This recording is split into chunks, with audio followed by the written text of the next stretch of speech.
আসসালামু আলাইকুম সম্মানিত দর্শক। আশা করি আপনারা সবাই ভালো আছেন এবং অবশ্যই সুস্থ আছেন। সুপ্রিয় দর্শক, আজকে আপনাদের সামনে এমন কিছু বিষয় নিয়ে কথা বলার জন্য হাজির হয়েছি, যা আমি মনে করি আমাদের হৃদয়ের খুব গভীরে বর্তমান সময়ে এসে নাড়া দিচ্ছে। বাংলাদেশের রাজনীতির যে উত্তাল সময় আমরা পার করে এলাম, বিশেষ করে জুলাই আগস্টের সেই রক্তঝরা দিনগুলো, সেগুলো কিন্তু আমাদের স্মৃতির পাতায় এখনো আমি মনে করি উজ্জ্বল হয়ে আছে। কিন্তু বর্তমান প্রেক্ষাপটে সেই বিপ্লবের কারিগরদের মনে যে এক ধরনের নীরব হাহাকার এবং গভীর হতাশা জমা হচ্ছে, তা আজ আর কোনো গোপন বিষয় নয়। যারা নিজেদের বুক পেতে দিয়েছিল বুলেটের সামনে, যারা ঘরবাড়ি ছেড়ে রাজপথকে আপন করে নিয়েছিল, তাদের চোখে আজ প্রশ্ন, এই কি সেই বাংলাদেশ যার স্বপ্ন সেই সময় তারা দেখেছিল? দেখুন সুপ্রিয় দর্শক, ইতিহাসের দিকে তাকালে আমরা কিন্তু দেখতে পাই প্রতিটি বড় পরিবর্তনের পেছনে থাকে একদল নিঃস্বার্থ প্রাণ। ফরাসি বিপ্লব থেকে শুরু করে রাশিয়ার অক্টোবর বিপ্লব, কিংবা আমাদের একাত্তরের স্বাধীনতা যুদ্ধ, সবখানেই কিন্তু একদল মানুষ রক্ত দেয়। কিন্তু ক্ষমতার মসনদ যখন গুছিয়ে বসার সময় আসে, তখন সেই ত্যাগী মানুষগুলোই অনেক সময় প্রান্তিক হয়ে পড়ে। আজকে বাংলাদেশের জুলাই বিপ্লবের কুশীলবদের অবস্থাও অনেকটা সেই রকমই হয়ে দাঁড়িয়েছে। তারা মনে করছে তাদের স্বপ্নগুলো যেন ধুলায় মিশে যাচ্ছে।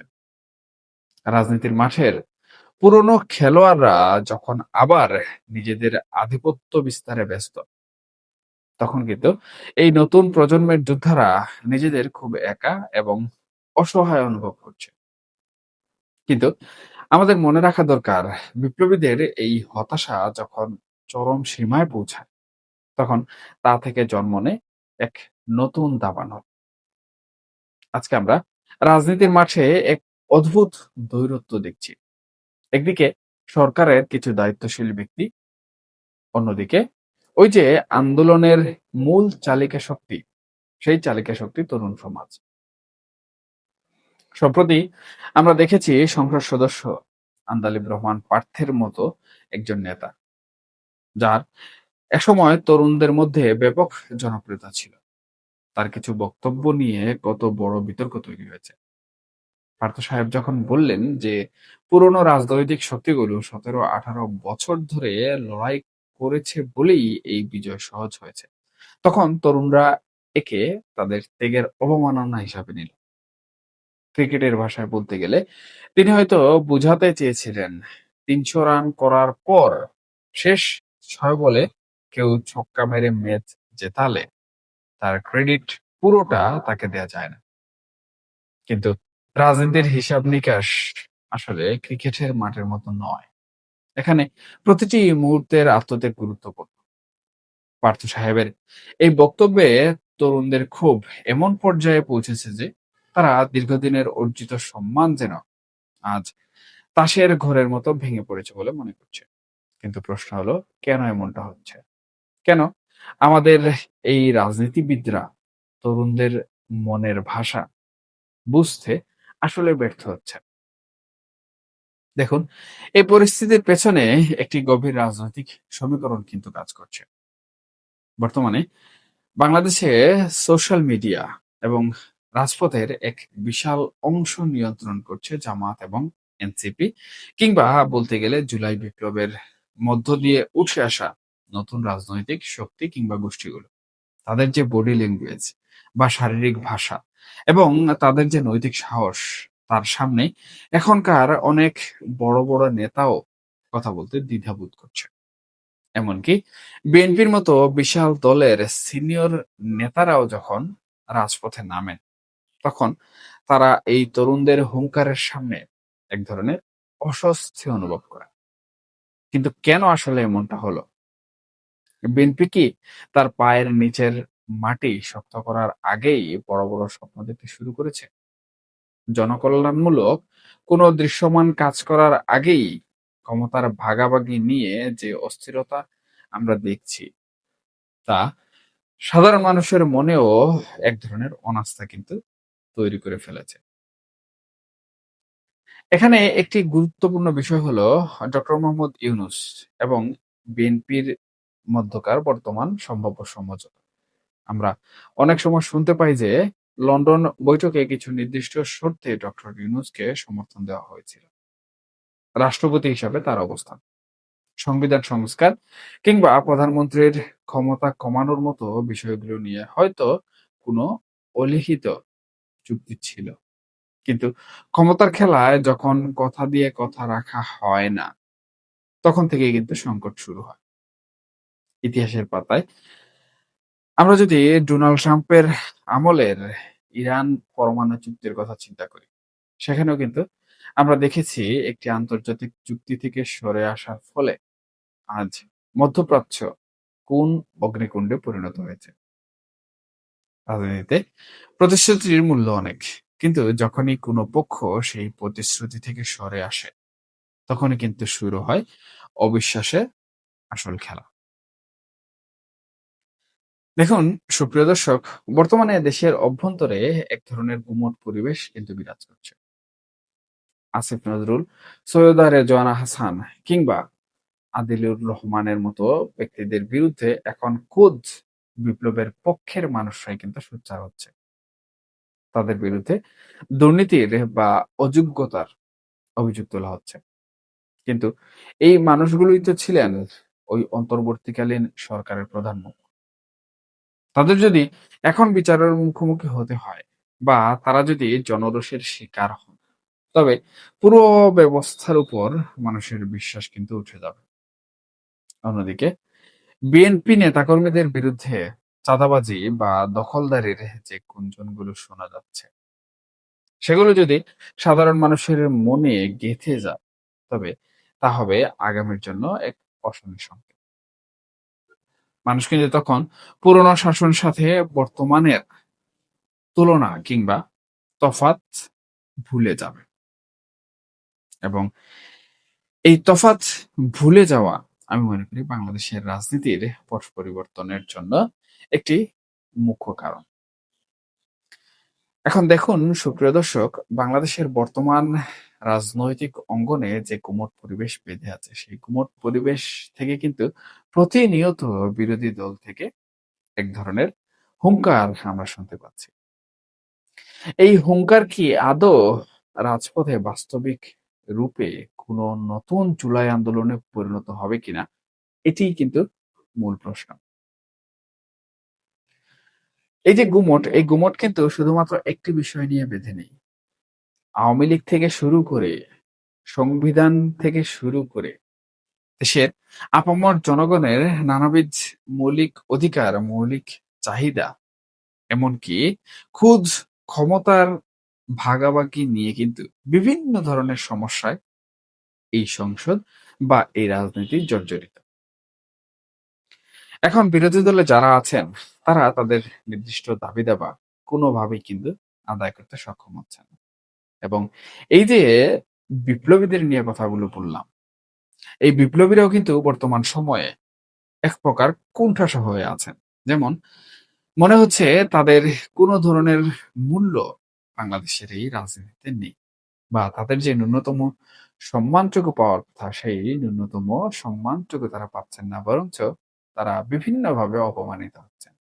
এমনকি এই বিপ্লবীদের মুখ থেকেও কিন্তু আমরা শুনেছি যে তাদেরকে আসলে বিভিন্ন জায়গায় গেলে অপমানিত হতে হয়। আবার এই যে সামাজিক যোগাযোগ মাধ্যম, এখানেও দেখবেন একজন জুলাইয়ের যোদ্ধা বা একজন বিপ্লবী যখন নিজের পরিচয় প্রকাশ করেন, তখন কমেন্ট সেকশনে গিয়ে দেখবেন ওনাকে অপমান করার জন্য যেন একটি গোষ্ঠী একদম মোবাইল বা কিবোর্ড হাতে নিয়ে প্রস্তুত।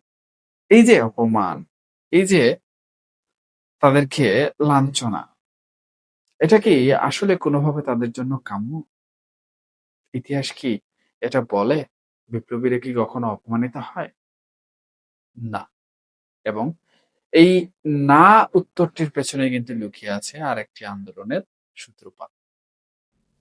দেখুন সুপ্রিয় দর্শক, এই যে না এবং তাদের যে প্রাপ্য সম্মান, এটা যখন তারা পাবে না, যখন তারা লাঞ্ছিত হবে, এবং তাদের যে দল রয়েছে সেই দল যখন নানাভাবে ব্যর্থতার সম্মুখীন হবে এবং সরকার দল তাদেরকে কোনোভাবে পাত্তা দেবে না, তখন তারা কিন্তু সেই তাদের মিত্র, অর্থাৎ যারা জুলাই আন্দোলনে বা যাদেরকে আমরা বিপ্লবী বলছি তাদের সাথে আবার একাত্মতা পোষণ করবে।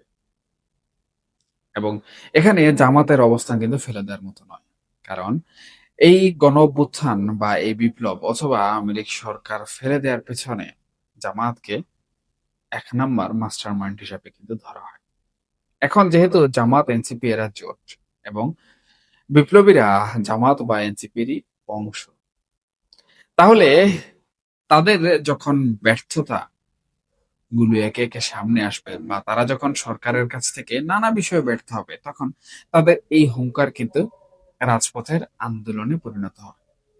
তবে তাদের এই হুঙ্কার থেকে কিন্তু বড় কোনো আন্দোলনের সূত্রপাত এই মুহূর্তে বাংলাদেশে সৃষ্টি করা সম্ভব নয়।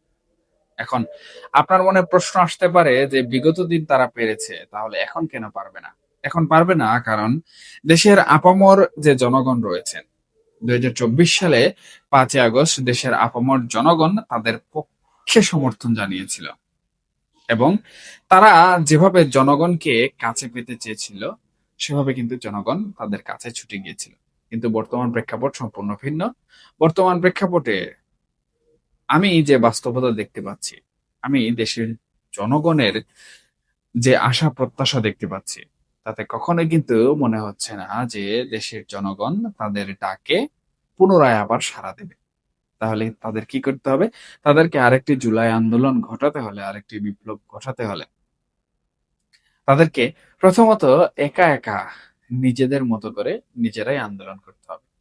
কিন্তু যে আন্দোলনে জনগণের সম্পৃক্ততা থাকে না, সেই আন্দোলন জুলাই বিপ্লব ২, জুলাই বিপ্লব ৩, জুলাই বিপ্লব ৪ নাম দিলেও কিন্তু সেটা কখনোই সফল হবে না।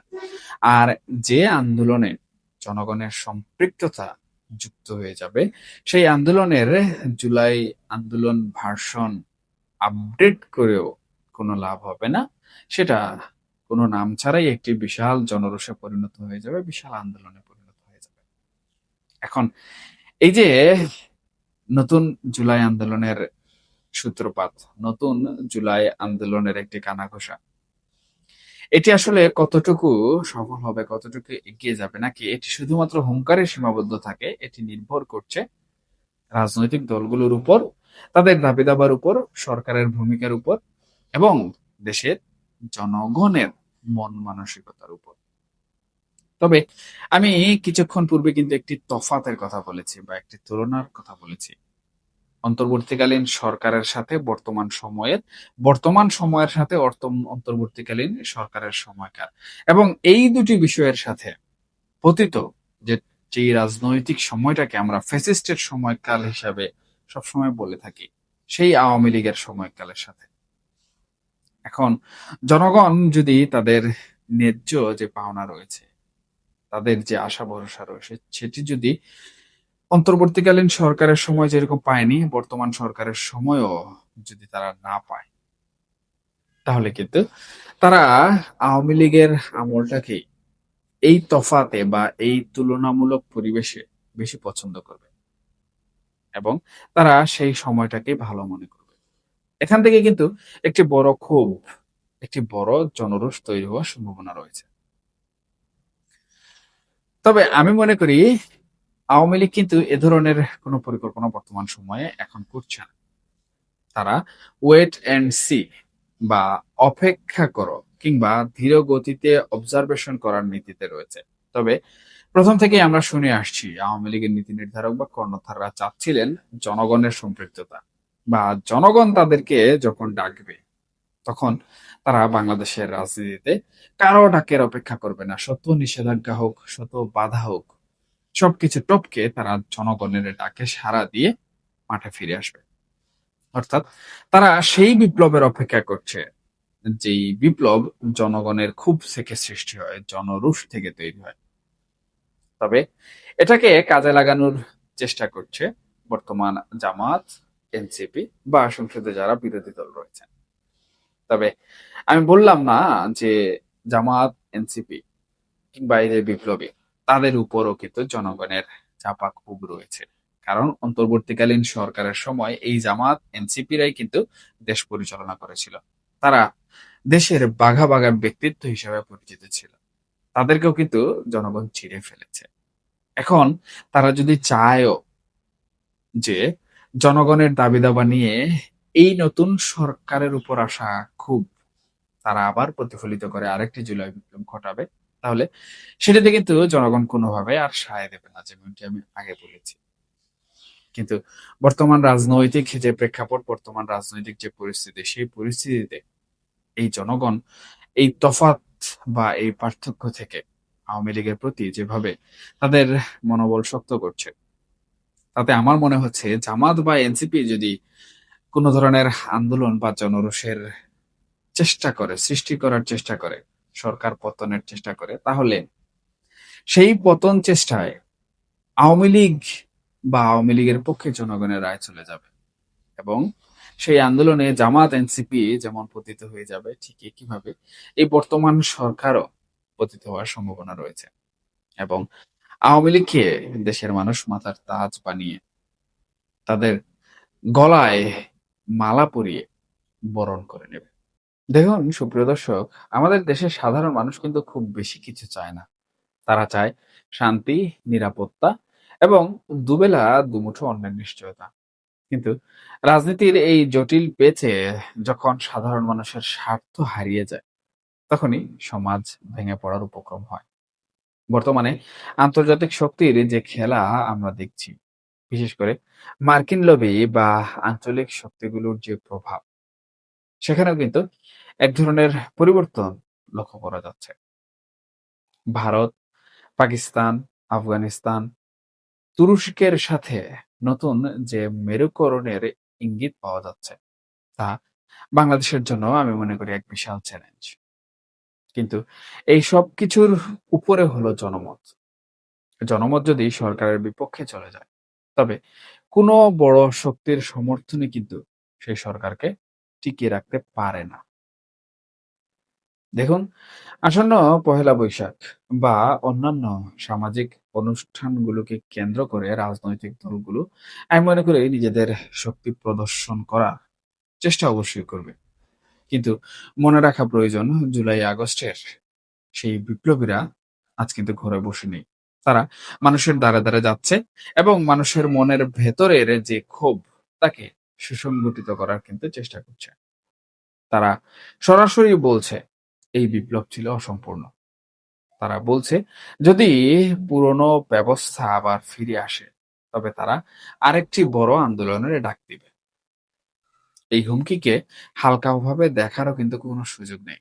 কারণ সমুদ্রের পানি যখন শান্ত থাকে, তার মানে এই নয় যে সেখানে সুনামি হবে না, বরং শান্ত সমুদ্রের নিচে জমা হতে থাকে প্রলয়ঙ্কারী শক্তি। দেখুন সুপ্রিয় দর্শক, রাজনীতিতে চালাকি দিয়ে সাময়িকভাবে জয় পাওয়া যায়, কিন্তু মানুষের ভালোবাসা এবং বিশ্বাস কখনোই কিন্তু অর্জন করা যায় না। এখন অন্তর্বর্তীকালীন সরকারের প্রধান উপদেষ্টা ডক্টর মোহাম্মদ ইউনূস এবং তার উপদেষ্টাদের নিয়ে বিএনপির সরকার যে ধরনের আচরণ করছে এবং তাদেরকে যদি সত্যি সত্যি বিচারের কাঠগড়ায় দাঁড় করায়, তাহলে এই বিপ্লবীরা কিন্তু ডক্টর মোহাম্মদ ইউনূসের দিকে তাকিয়ে হলেও তারা কখনোই বসে থাকবে না। তারা আন্দোলনের ডাক দিবে এবং সেই আন্দোলনকে জনরোষে পরিণত করার চেষ্টা করবে। সরকার কিন্তু এটি দমন করতে গিয়ে ব্যাপক চ্যালেঞ্জের সম্মুখীন হবে, অথবা সরকার এখানে একটি সমঝোতার মাধ্যমে এই সব কিছুকে মেনটেন করতে হবে। কারণ সমঝোতা না করলে মাঠের বাইরে থাকা আওয়ামী লীগ কিন্তু সেই সুবর্ণ সুযোগটি কাজে লাগিয়ে ফেলবে। সুতরাং বিএনপিকে বা বিএনপির নীতি নির্ধারক কিংবা আমাদের বর্তমান মাননীয় প্রধানমন্ত্রী তারেক রহমান যে নীতি গ্রহণ করুন না কেন, যে সিদ্ধান্তই নেন না কেন, আমি মনে করি অত্যন্ত সতর্কতার সাথে পা ফেলতে হবে। বিশেষ করে এই যে বিপ্লবী যারা রয়েছেন, যারা বিভিন্নভাবে মানুষের কাছে গিয়ে হেনস্থার শিকার হচ্ছেন, বিভিন্নভাবে অপমানিত হচ্ছেন, তাদের দিকে আসলে খেয়াল রাখা উচিত। তারা যেন অপমানিত না হন। তাদেরকে যেন কেউ লাঞ্ছিত চিত না করে, সেই দিকে বর্তমান সরকারের আসলে খেয়াল রাখা উচিত। কারণ এই বিপ্লবীরা যদি আসলে না থাকতেন, এই বিপ্লবীরা যদি সেই সময় আন্দোলনে বুক পেতে না দিতেন, তাহলে বিএনপির মতো এমন বড় রাজনৈতিক দল বর্তমানে সরকার ব্যবস্থায় কিন্তু বসে থাকতে পারত না। এটা সত্যি, এবং এটাকে যেকোনো অন্ধ মানুষ কিন্তু মেনে নিতে বাধ্য। তাহলে সেই বিপ্লবীদের যদি আজকে দ্বারে ঘুরতে হয় এবং অসম্মানিত হতে হয়, তাহলে তাদের মধ্য থেকে যে আগ্নেয়গিরির সূত্রপাত হবে এবং যেই আগ্নেয়গিরির অগ্নুপাত ঘটবে, সেটি কিন্তু এই সরকারের সকল কাঠামোকে পুড়িয়ে দেওয়ার জন্য যথেষ্ট। তবে তারা এককভাবে সেটি পুড়াতে চাইলেও কিন্তু পারবে না। বরঞ্চ তাদের সেই আগুনের মধ্যে ঘি ঢালা কিংবা আগুনের মধ্যে কেরোসিন ঢালার জন্য কাজ করবে মাঠের বাইরে থাকা আওয়ামী লীগ। কারণ এই সরকার পড়ে গেলে তখন কিন্তু নতুন আরেকটি ডামাডোল শুরু হবে। সেটা হোক বিপ্লবী সরকারের, সেটা হোক মধ্যবর্তী নির্বাচনের, কিংবা বাংলাদেশের অন্য কোনো পট পরিবর্তন হওয়ার পর নতুন ব্যবস্থার বা নতুন সিস্টেমের। তবে এখন কিন্তু সংবিধানে তত্ত্বাবধায়ক সরকার ফিরে এসেছে। কোনোভাবে যদি এই সরকার স্লিপ করে, তাহলে এখানে বিপ্লবী সরকার গঠন করা কিন্তু কখনোই সহজ বিষয় হয়ে দাঁড়াবে না। এটা তখন তত্ত্বাবধায়ক সরকারের অধীনে চলে যাবে। আর সেই সুযোগে কিন্তু আওয়ামী লীগ তাদের সর্বোচ্চ পেশি শক্তি ব্যবহার করে বাংলাদেশের রাজনীতির যে মাঠ রয়েছে, সেই মাঠ দখল করার চেষ্টা করবে। এবং জনগণের ম্যান্ডেট যেভাবে বর্তমান সময়ে আওয়ামী লীগের দিকে ঝুঁকছে, তখন তারা মাঠ দখল করার চেষ্টা করলে জনগণ কিন্তু, আমি মনে করি, আওয়ামী লীগের পক্ষেই রায় দেবে বা সায় দেবে। এটি বর্তমান পরিস্থিতিতে অথবা অন্তর্বর্তীকালীন সরকারের যে ব্যর্থতাগুলো ছিল, সেই ব্যর্থতাগুলোর কারণে একটি চরম বাস্তবতা বা চরম সত্য। আমাদেরকে আসলে অপেক্ষা করতে হবে যে এই পরিস্থিতিগুলো কোন দিকে যায়, সমঝোতার দিকে যায় নাকি আন্দোলনের দিকে যায়। কারণ সমঝোতার দিকে গেলে বিষয়টি একরকম হবে, আর আন্দোলনের দিকে গেলে বিষয়টি আরেক রকম হবে। দেখুন, আমরা কেবল পর্যবেক্ষণ করতে পারি এবং পর্যবেক্ষণ করে সেই পর্যবেক্ষণের আলোকে পক্ষে এবং বিপক্ষে যুক্তি উপস্থাপন করতে পারি। রাজনীতির আসল খেলাটা কিন্তু হয় পর্দার অন্তরালে, এবং পর্দার অন্তরালের খেলার কারণেই কিন্তু বিভিন্ন ধরনের ফয়সালা হয়ে থাকে, পট পরিবর্তন হয়ে থাকে। এবং সেই পর্দার আড়ালের খেলায় জনগণের ভূমিকাই কিন্তু মুখ্য। জনগণের রায়টাই কিন্তু মুখ্য। পর্দার আড়ালে যত সিদ্ধান্ত গ্রহণ করা হোক না কেন, সেই সিদ্ধান্তের প্রথমেই থাকে কিন্তু জনগণ। অর্থাৎ জনগণকে বাইরে রেখে কোনো সিদ্ধান্ত কিন্তু কোনো রাজনৈতিক দল, টেবিলে বলুন কিংবা টেবিলের নিচে বলুন, কখনোই নিতে পারে না। আর এই জনগণই হচ্ছে সবকিছুর মূলে এবং সবকিছুর চালিকা শক্তি।